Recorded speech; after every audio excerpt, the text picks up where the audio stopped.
Even before you begin, something inside you is already urging you to hurry. Nothing has happened yet, and yet you feel you should be somewhere else. It's not boredom. It's the urgency of not appearing unproductive even for a few seconds. Being aimless feels wrong, as if time is slipping away and you're responsible for the waste. You weren't interrupted. You interrupted yourself, because you learned too early that everything needs to be worth something. Like this if it started before you even realized it. Share it with anyone else who can't stay still either. You sit down to do something simple. There's no goal, no plan, no return. It's just an old, almost forgotten gesture. Reading without taking notes, drawing without showing, playing music that leads nowhere. And before the pleasure finishes forming, something cuts inside. A strange sensation, a discreet discomfort, as if someone were watching, as if you were being caught wasting something precious. Time. But you didn't waste time. You lost the right to use it without guilt. You glance at the clock unnecessarily. Not because you have an appointment, but because you've learned that free time needs justification. Your mind does the math while your body tries to stay still. You calculate what you could be doing instead. What would be more productive? What would be more useful? What would make sense to explain later if someone asked? And, without realizing it, the gesture loses depth. The experience shrinks. What was once just pleasure begins to apologize for existing. When something apologizes, it's already about to be abandoned. You don't call it guilt. You call it responsibility, maturity, focus. But the effect is the same. Pleasure becomes something temporary, allowed only if it doesn't interfere with what matters. Temporary is everything that doesn't promise a return. In the beginning, it's subtle. You postpone a hobby, not now. Later, when you have time. When everything is resolved. When it makes sense to return. Then, you realize you no longer feel the urge. Not because you stopped enjoying it, but because your body has forgotten how to stay where it doesn't need to prove anything. Your body has learned that staying is dangerous. There's a specific kind of weariness in this. It's not physical exhaustion. It's the fatigue of constantly observing yourself. There's no such thing as intimacy under constant scrutiny. Always evaluating yourself, always asking yourself if what you do deserves a place in your life. Even in intimate moments, something is watching. Something demands consistency. Something asks for justification. You find yourself rushing even what was slow, optimizing what was free, turning rest into strategy, leisure into recharging, interest into investment. Everything needs to serve a purpose, even if that purpose is simply to keep you functional for another day. Serving has become a condition for existence. And when, by chance, you allow yourself to truly waste time, discomfort appears. Not as pain, as a warning, a feeling of breaking an invisible agreement, of failing a productive version of yourself that doesn't allow for deviations. You try to ignore it, but something has already taken hold. An urgency without a deadline, a rush without a destination, a constant noise that prevents silence from lasting long. And, without warning, the problem begins to take shape. Not as a crisis, but as an absence. Something slowly leaves the scene, something that doesn't leave an immediate sense of longing, something that doesn't scream when it's gone. What doesn't scream disappears without negotiation. You keep living, you fulfill your duties, you deliver, you function. But there's a space that can't be filled again, a kind of presence that's lost without a fuss. And life goes on, as if it weren't a loss. You don't remember exactly when it happened. There was no announcement, no clear decision. Nobody sat down with you to say that it needed to end. It just happened. One day you were still doing it, the next you weren't anymore. And between one day and the next, a new logic settled in. Silent, convincing, seemingly adult. It led nowhere. That phrase killed more things than you admit. That phrase started to solve everything. It ended internal conversations. It organized priorities. It cleared the agenda. What wasn't progressing, wasn't growing, wasn't accumulating, wasn't generating any kind of return, began to seem superfluous. A childish luxury. A deviation that needed to be corrected with common sense. You started to call that maturity. But what was left behind was no small thing. It wasn't just activities, it was states of being. Gestures that didn't need an audience. Moments when you weren't preparing for anything. Experiences that existed only while they were happening, without any promise of future usefulness. You stopped playing music, writing, drawing, wandering aimlessly, reading out of curiosity. You stopped doing things without knowing why. And, curiously, no one forbade you. The cut was internal. A subtle adaptation. An almost elegant adjustment to a world that rewards those who don't waste energy. The strange thing is that there was no mourning. You didn't miss it at first, because the exchange seemed fair. In place of pleasure without purpose, there was a feeling of being in control, of using your time well, of not getting lost in small things while life demanded seriousness. Except that what you gave up wasn't small. It was intimate. That was where you didn't need to perform. You didn't need to improve. You didn't need to become someone more interesting. That was where you existed without a plan, and that was unbearable for someone who had learned to measure themselves. Gradually, even the enjoyment began to bother you. Doing something just because it felt good started to generate internal friction. An uncomfortable question arose too quickly. Where is this taking you? And when there was no answer, the gesture withered. Once the justification was lost, the right to continue was also lost. You didn't realize it, but you started negotiating with yourself. I'll only do it if I have a goal. I'll only continue if it leads to something. I'll only allow myself if it doesn't interfere with anything else. Pleasure began to require permission. Those who ask for permission rarely receive it, and like all conditional permission, it almost never came.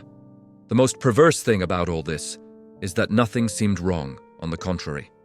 From the outside, your life seemed more organized, more focused, more coherent.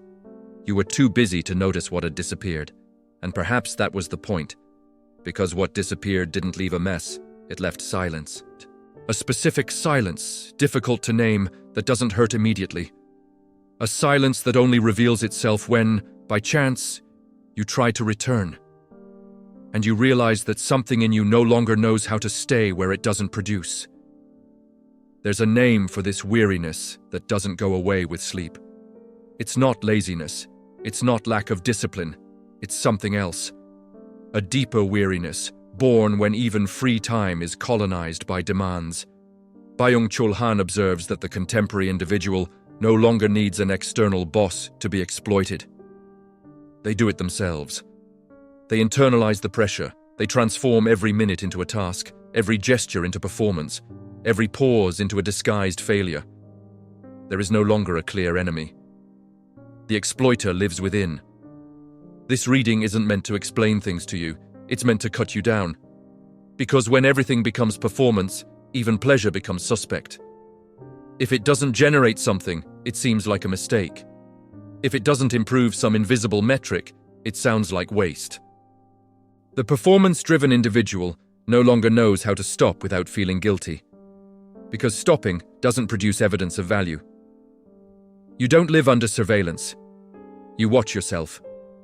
Guilt doesn't appear as moral punishment, but as efficiency. A calm voice saying you can do it later, that now is not the time. That it can wait, and it almost always can. Because it's not urgent. It doesn't give immediate returns, it doesn't build a narrative. And that's precisely why it gets abandoned. What you call focus is often organized exhaustion. A constant state of readiness where even rest needs to serve a purpose. Rest to be productive. Relax to come back better. Have fun to endure more.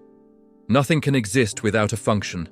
Not even what made you feel alive, without needing to explain it. Byung-Chul Han points out that this logic produces subjects who are tired but not devoid of tasks. Full of activity, but poor in experience. Experience demands unproductive time. Time that doesn't transform. Time that doesn't accelerate anything. And this kind of time has become almost indecent. You feel it when you try to stay still, when you try to do nothing useful. The discomfort doesn't come from idleness itself, but from the collapse of an identity built on constantly producing meaning. If you're not doing something that moves you forward, who are you at that moment? The question doesn't appear formulated. It weighs heavily. And the more you respond by living, doing, giving, the less space is left for that which doesn't demand a response. The gratuitous begins to seem like a silent threat, a risk of disorganization, a hole in the implicit contract you signed with the world, the contract that existence must be justifiable. That's how enjoyment becomes excess. Pleasure becomes delay. Free time becomes a management problem. And you, without realizing it, begin to live as if you were always indebted to something that never fully presents itself. There are no screams. There is no crisis. Just a calm exhaustion, disguised as maturity. And the cost of this hasn't finished appearing yet. This starts to show up in the details of everyday life, not as drama, but as an automatic adjustment. You realize that even before choosing what to do, you're already evaluating the cost. Not financial, existential, how much it yields, how much it delays, how much it distances you from what you should be doing, and the should grows without a defined form. You transform interests into projects, pleasure into plans, curiosity into future possibilities. What was once sufficient in itself begins to demand structure, a schedule, validation. If it can't become something bigger, it loses legitimacy, and you call this focus, when in reality it's fear of not properly enjoying your own life. The mechanism is simple and cruel. You only allow yourself what can be defended, what can be explained aloud without embarrassment, what doesn't sound useless. The rest is left for later, always for later. Until later never comes. Even rest enters this circuit. You don't rest to be present. You rest to become functional again. The body becomes a tool. The pause becomes maintenance. Silence becomes preparation. Nothing is an end in itself. Everything needs to serve a continuity that is never complete. And when something doesn't serve its purpose, you feel discomfort. Not boredom. Discomfort, a kind of silent shame for being there, doing something that doesn't improve anything. It's at this point that you give up. Not because you stopped enjoying it, but because the pleasure began to seem like a miscalculation. You start speeding up slow movements, listening to music while replying to messages, watching something while dealing with something else. Always being in two places at once so as not to risk being fully present where there is no gain. The curious thing is that this doesn't make you more efficient at what matters. It only makes you incapable of staying put without purpose, staying put without a goal, staying put without the promise that it will become something later. The result is not productivity. It's controlled dispersion. You start living as if you're always preparing for something that never begins, as if real life is always a little ahead, demanding that you be too ready to waste time now. And when, by chance, you allow yourself to linger in something just because it's enjoyable, the environment reacts. A comment, a glance, a light irony. A good thing you have time for that. Nothing aggressive, just enough to remind you that that gesture doesn't quite fit into the general logic. And you understand the message, even if no one has said it clearly. Because the world tolerates pleasure as long as it doesn't hinder performance. And you learned that far too early. There's a highly praised virtue behind all of this. Being responsible, being an adult, being someone who doesn't get lost, someone reliable, someone who knows how to use their time well. This virtue becomes identity, and identity becomes a silent obligation. You don't want to disappoint. You don't want to seem immature.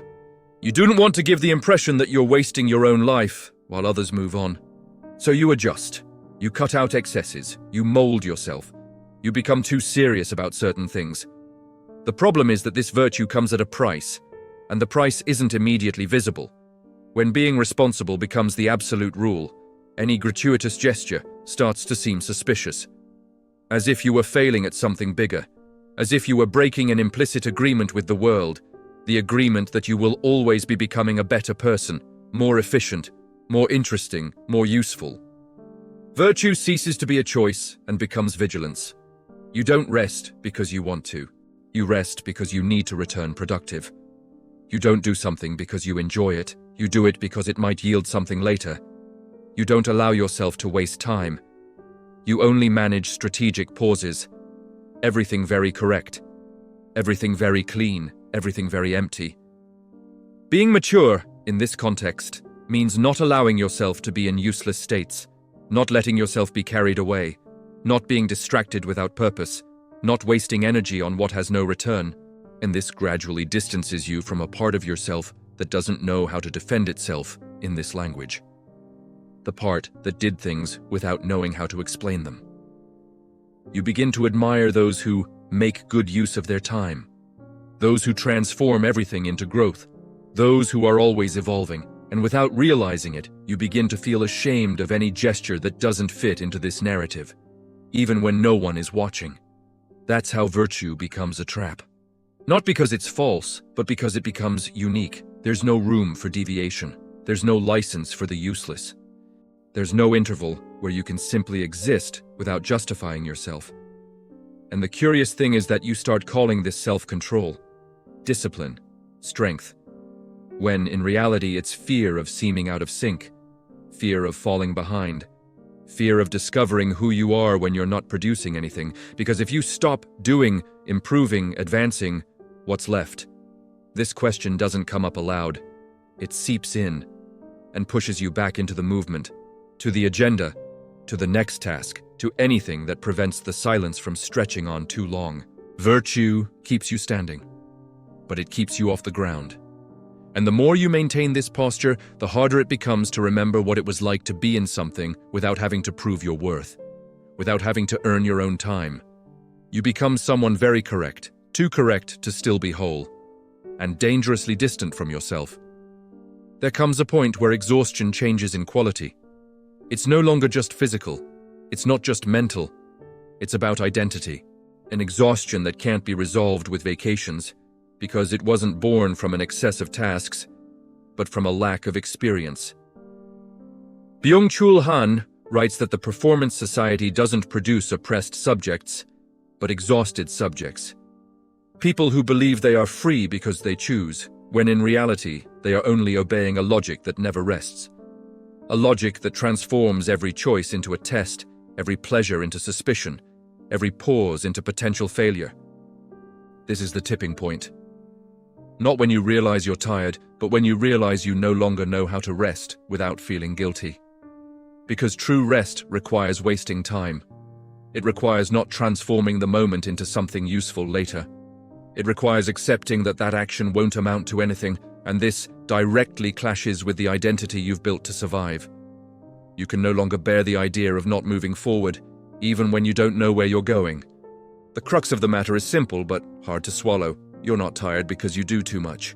You're tired because you don't allow yourself to do anything that doesn't serve a purpose. At this point, something becomes uncomfortably clear. You haven't stopped enjoying things. You've stopped thinking you have the right to waste time.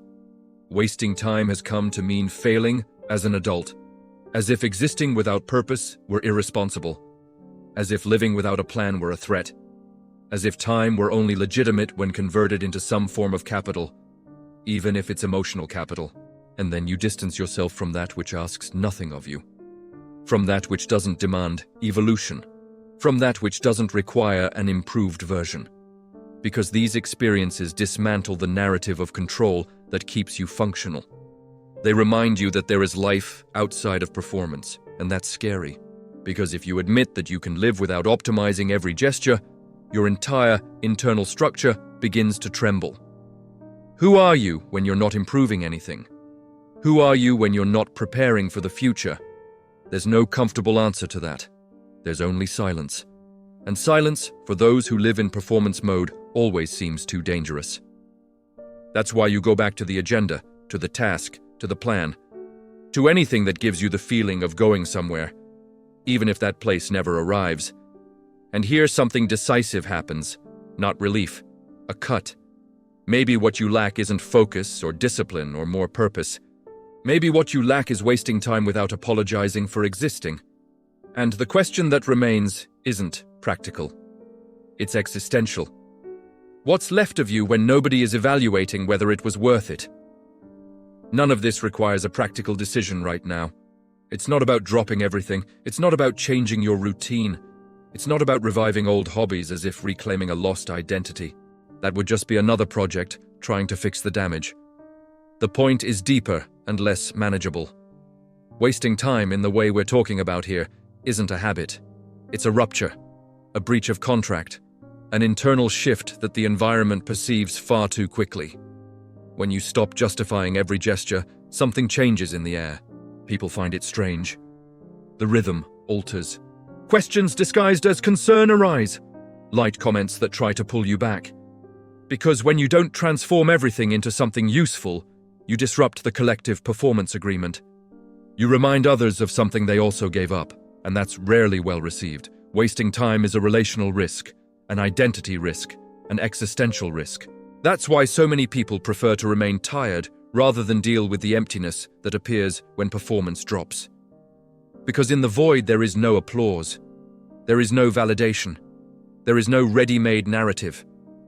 Only the raw experience of being there, doing something that doesn't improve anything and yet insists on existing. And perhaps that's exactly what you've been avoiding, not out of laziness, out of loyalty to a version of yourself that learned to survive by being useful. The version that believes it only deserves space if it's delivering something in return. The version that calls the absence of goals a waste because it never learned to be without explaining itself. There's a trade-off happening here, even if you've never named it. Trading presence for performance. Trading experience for productivity. Trading life for justification. The book, The Forgotten Agreement, by author Luciana Santos, touches on this point as an uncomfortable residue, not as a solution. It speaks of this silent pact you made with yourself without realizing it, and the price being paid in installments too small to seem dangerous. The pinned comment offers no way out. It only exposes the contract. And perhaps that's why this channel exists, not to organize your life, but to interrupt that automatic flow. If you decide to stay here, it's not to learn how to do better. It's to endure the discomfort of not optimizing everything. Now, the remaining question isn't about time. It's about identity. Who do you become when you stop measuring your own worth by what you produce? If you want to write something in the comments, don't explain. Don't justify. Just say what you stopped doing when you started thinking that wasting time was a mistake.